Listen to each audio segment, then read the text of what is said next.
now we want to address something that is a little bit of an elephant in the room when it comes to especially talking about in-person Pilates and yoga practice classes. Gender. It's often said that yoga and Pilates are both uh, women's exercise. Yeah, and if it's not overtly said, when you look at a lot of advertising and marketing and things like that, there's definitely a quite specific type of person that tends to be overrepresented in that advertising, which is typically cisgendered women, more athletic bodied. Even if they're like a little bit thicker, they're still more athletic bodied. It's gotten a little better about, ethnic and racial diversity over the past few years, but in general, it's been a lot of white women to the front as well. We want to address that because, obviously I am a gender diverse person and consider myself a member of the trans community.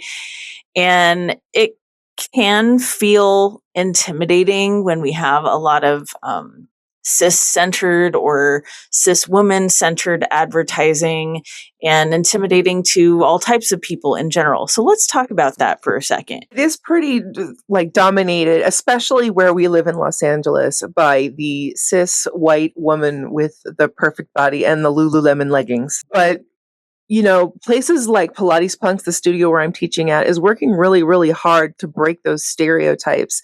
They have actually more male students than any other Pilates classes in the area. Nice. So I didn't know until recently. And I want to see that continue. So I signed my husband and my son up. That is really cool. That's great to hear. Barbara, one of our instructors, is teaching a Pilates class in Spanish now every week. So if you want information on that, go to pilatespunks.com and check it out.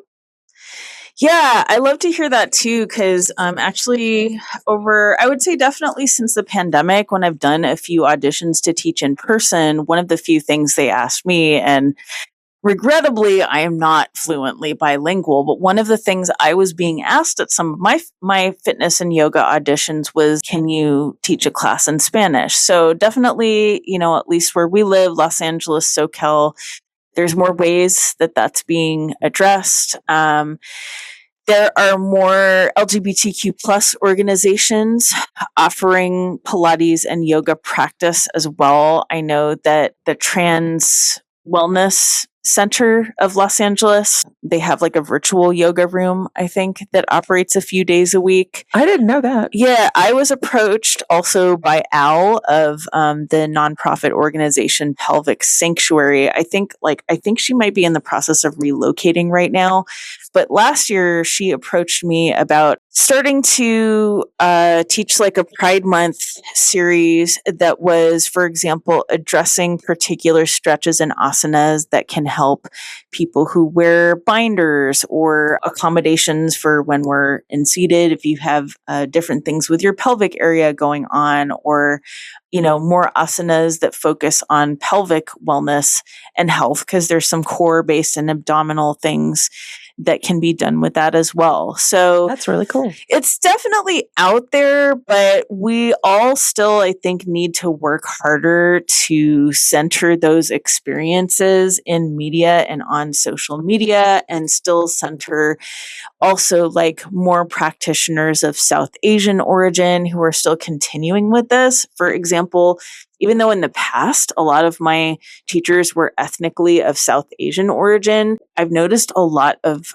teachers of the culture like dropping out or struggling to stay with instructing because of like what has happened in the yoga industry. It's a whole thing right now. And, I've seen more people try to accommodate differently abled bodies. I have tried to do that as well. And that can be a perk or an upside of teaching online, as well as you can practice at home and things like if you want to be seated on a pillow or use more tools that are helpful to your physical situation. So there's like a recent Saturday Night Live sketch that very much makes fun of the fact that Pilates studios are often like mostly cis women, and then one queer man or gender diverse person.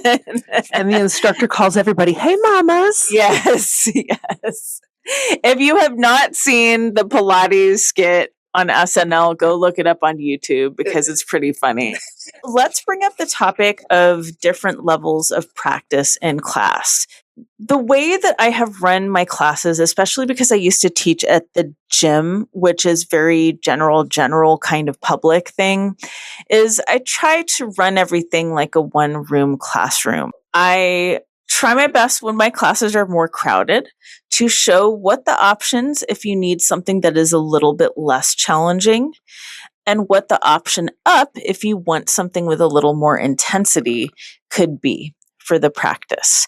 I have also had students who wanted like private lessons where we've partially done like mostly seated asanas for class or mostly chair asanas for class. And I have the ability to accommodate for that as well. Unless you are super, super, super advanced and can like hold a headstand for a super long time, which I cannot do, in which case you're like, you could probably teach yoga better than me.